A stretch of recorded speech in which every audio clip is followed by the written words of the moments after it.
رمضان کیا ہے؟ بسم اللہ الرحمن الرحیم۔ شہر رمضان الذی انزل فیہ القرآن ھدی للناس وبینۃ من الھدی والفرقان۔ وہ توڑی دین ماہ رمضان ہے جس میں قرآن مجید بھیجا گیا ہے، جس کا ایک وصف یہ ہے کہ لوگوں کے لیے ذریعہ ہدایت ہے، اور دوسرا وصف واضح الدلالت ہے، منجملہ ان کتب کے جو کہ ذریعہ ہدایت بھی ہے اور حق و باطل میں فیصلہ کرنے والی بھی ہے۔ تفسیر البیان القرآن رمضان کہنے کی وجہ، یہ قمری مہینوں سے 9واں مہینہ ہے، اس کی وجہ تسمیہ حدیث میں یہ آئی تھی۔ یہ رمض سے مشتق ہے اور رمض کے معنی لغت عربیہ میں جلا دینے کی ہے، چونکہ اس مہینے میں یہ خصوصیت ہے کہ مسلمانوں کو گناہوں سے پاک صاف کر دیتا ہے، بشرطے کہ رمضان المبارک کا پورا احترام اور اس کے اعمال کا اہتمام کیا جائے، اس لیے اس کا نام رمضان ہوا، اللہ کا مہینہ۔ حق تعالیٰ نے اس ماہ مبارک کے اپنے طرف خاص نسبت فرمائی ہے۔ حدیث میں ہے کہ رمضان شہر اللہ، رمضان حق تعالیٰ کا مہینہ ہے، اور یہ ظاہر کہ ہر چیز میں نسبت کے وجہ منسوب جس کے طرف نسبت کی گئی ہو، علیہ کی عظمت کے اثرات پیدا ہو۔ جب اس مہینے کو حق تعالیٰ نے اپنے طرف منسوب فرمایا تو اس خصوصی نسبت سے یہ معلوم ہو گیا کہ اس کو حق تعالیٰ کے ساتھ کوئی ایسا خصوصی تعلق ہے جس کی وجہ سے یہ مبارک مہینہ دوسرے مہینوں سے متمایز اور جدا ہے۔ یہی مطلب ہے اس ارشاد کا کہ رمضان اللہ تعالیٰ کا مہینہ ہے، ورنہ تمام مہینے اللہ تعالیٰ ہی کے ہیں۔ خصوصی تعلق سے مراد یہ ہے کہ حق تعالیٰ کی تجلیات خاص اس ماہ مبارک میں اس درجے نازل ہوتی ہے کہ جو دوسرے مہینوں میں نہیں ہوتے، گویا مسلسل بارش کی طرح خصوصی تجلیات اہلیہ اس مبارک مہینے میں برستی ہے، جن حق تعالیٰ نے بصیرت کے آنکھیں دی ہے، وہ ان تجلیات کا مشاہدہ کرتے ہیں اور ان کے فیوز و برکات سے مستفید ہوتے ہیں۔ البتہ جو لوگ دل کے آنکھ سے محروم ہے، وہ اپنے کور بطنی کے سب ان تجلیات کے دیکھنے سے قاصر و کوتاہ ہے۔ اگر بیند بروش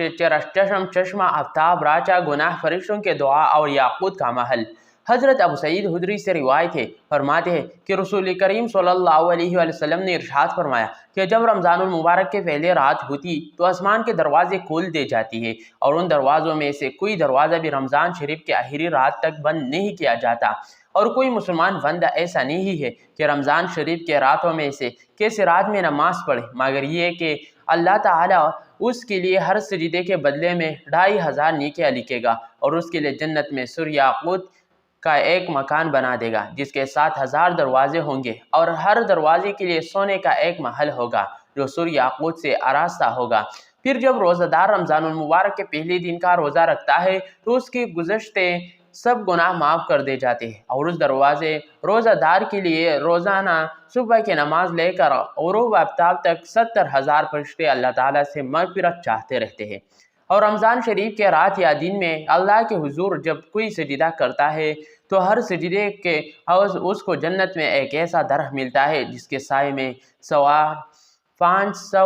برس تک چل سکتا ہے۔ عظیم الشان محل۔ حضرت ابن عباس سے روایت ہے کہ حضور اکرم صلی اللہ علیہ وآلہ وسلم نے ارشاد فرمایا کہ بلا شبہ جنت ماہ رمضان کے لیے شروع سال سے آخری سال تک سجائی جاتی ہے۔ جب رمضان شریف کا ایک مہینہ شروع ہوتا ہے تو جنت اللہ تعالیٰ سے عرض کرتی ہے، یا اللہ اس مبارک مہینے میں اپنے بندوں میں سے کچھ بندے میرے اندر قیام کرنے والے مقرر فرما دیجیے جو عبادت کر کے میرے اندر داخل ہو سکے۔ اسی طرح حوری بھی عرض کرتی ہے کہ اے خدا ذوالجلال، اس ببرکت مہینے میں اپنے بندوں میں سے ہمارے واسطے کچھ خاوند مقرر فرما دیجیے۔ چنانچہ جس شخص نے رمضان شریف کے مہینے میں اپنے نفس کی حفاظت کی اور کوئی نشہ آور چیز نہ پی، اور نہ کسی مومن پر کوئی بہتان لگایا، اور نہ کوئی گناہ کبیرہ کیا، تو اللہ جل شانہ رمضان شریف کے ہر رات میں اس بندے کے 100 حوروں سے شادی کر دے، اور اس کے لیے جنت میں ایک محل سونے چاندی یاقوت اور مرد کا تیار کر دیتے ہیں۔ اس محل کے لمبائی چوڑائی کا یہ علم ہے کہ اگر ساری دنیا اکٹھے اس محل میں رکھ دی جائے تو ایسے معلوم ہو جیسے دنیا میں کوئی بکریوں کا باڑہ ہو، یعنی جس طرح تمام دنیا کے مقابلے میں بکریوں کا باڑہ چھوٹا سا معلوم ہوتا ہے، اسی طرح اگر ساری دنیا جنت کے اس محل میں رکھ دی جائے تو بکریوں کے باڑے کے طرح چھوٹے سے معلوم ہوگی۔ اور جس شخص نے اس مبارک مہینے میں کوئی نشہ والی چیز بھی یا کسی مومن پر کوئی بہتان لگایا یا کوئی گناہ کبیرہ کیا تو اللہ تعالیٰ اس کے سال بھر کے نیکی اعمال ختم کر دے گی۔ لہٰذا رمضان شریف کے مہینے میں بھی احتیاطی سے بچو، کیونکہ یہ اللہ تعالیٰ کا مہینہ ہے، اس میں حدود سے آگے نہ بڑھو۔ اللہ تعالیٰ نے تمہارے لیے 11 مہینے مقرر کی ہے جن میں طرح طرح کے نعمت استعمال کرتے ہو اور لذت حاصل کرتے ہو۔ رمضان کا مہینہ اللہ تعالیٰ نے اپنی عبادت کرنے کے لیے خاص فرما لیا ہے۔ رمضان کے مہینے میں بھی احتیاطی سے گریز کرو اور جان و دل سے جمع فوائد اطاعت کرو۔ دعا کی قبولیت اور شیاطین کی گرفتاری۔ حضرت علی سے روایت ہے کہ جب رمضان شریف کے پہلے رات ہوئی تو سرکار دو عالم ہم لوگوں سے خطاب کرنے کے لیے کھڑے ہوئی اور اللہ تعالیٰ کی حمد و ثنا بیان کر کے ارشاد فرمایا، یہ لوگوں تمہارے طرف سے تمہارے دشمن جنات کے لیے خداوند تعالیٰ کافی ہے اور اللہ تعالیٰ نے تم سے دعا قبول کرنے کا وعدہ فرمایا ہے۔ چنانچہ کلام پاک میں ارشاد ہے، مجھ سے دعا مانگو میں تمہاری دعا قبول کروں گا۔ خوب سن لو، خداوند قدوس نے ہر سرکش شیطان پر 7 فرشتے نگرانی کے لیے مقرر فرما دی، لہٰذا آپ وہ ہمارا رمضان گزرنے تک چھوڑنے والے نہیں ہے۔ اور یہ بھی سن لو، رمضان شریف کے پہلے رات سے آخری رات تک کے لیے آسمان کے دروازے کھلے ہوئی ہے اور اس مہینے میں دعا قبول ہوتی ہے۔ جب رمضان المبارک کے آخری عشرے کے پہلے شب ہوتی تو رسالت ماب ملات ہم تو عبادت میں مصروف ہونے کے لیے تہبند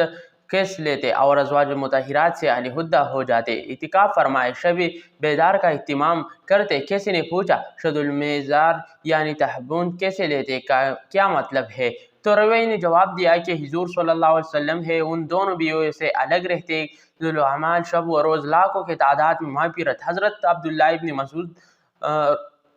رسول کریم صلی اللہ علیہ وسلم سے روایت کرتے ہیں کہ حضرت صلی اللہ علیہ وسلم نے ارشاد فرمایا، جب رمضان شریف کے مہینے کے پہلے رات ہوتی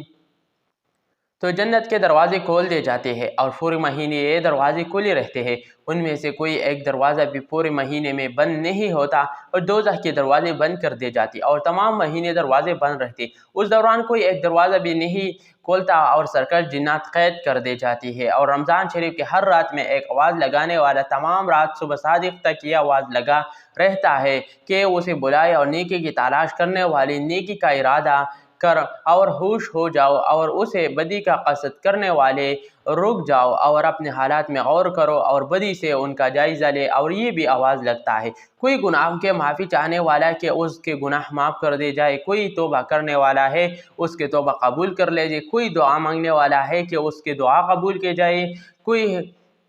ہم سے کسی چیز کے متعلق سوال کرنے والا ہے کہ اس کا سوال پورا کر دیا جائے۔ اور رمضان شریف کے مہینے میں روزانہ رات کو روزہ افطار کرتے وقت 60,000 آدمی جہنم سے بری فرماتے ہیں۔ جب عید الفطر کا دن ہوتا ہے تو اللہ تعالیٰ اتنے تعداد میں جہنم سے بری فرماتے ہیں کہ مجموعی طور پر جتنے تعداد میں پورے مہینے میں آزاد فرماتے ہیں، یعنی 60,000 مرتبہ، جن کے کل مجموعی تعداد 18 لاکھ ہوتی ہے۔ الترغیب و ترہیب۔ حضرت حسن ولی اللہ سے روایت ہے، فرماتے ہیں کہ رسالت مآب صلی اللہ علیہ وسلم نے ارشاد فرمایا کہ اللہ جل شانہ رمضان المبارک کے ہر شب میں 6 لاکھ آدمیوں کو دوزخ سے بری فرماتے ہیں، اور جب رمضان المبارک کی آخری شب ہوتی ہے تو اللہ تعالیٰ اتنی تعداد میں آدمیوں کو دوزخ سے بری فرماتے ہیں جتنے تعداد میں آج رات تک پورے مہینے میں آزاد فرمائی ہے۔ الترغیب و ترہیب۔ حضرت ابن عباس رضی اللہ تعالیٰ عنہ سے رمضان المبارک کی فضیلت کے متعلق ایک بہت طویل اور جامع روایت منقول ہے۔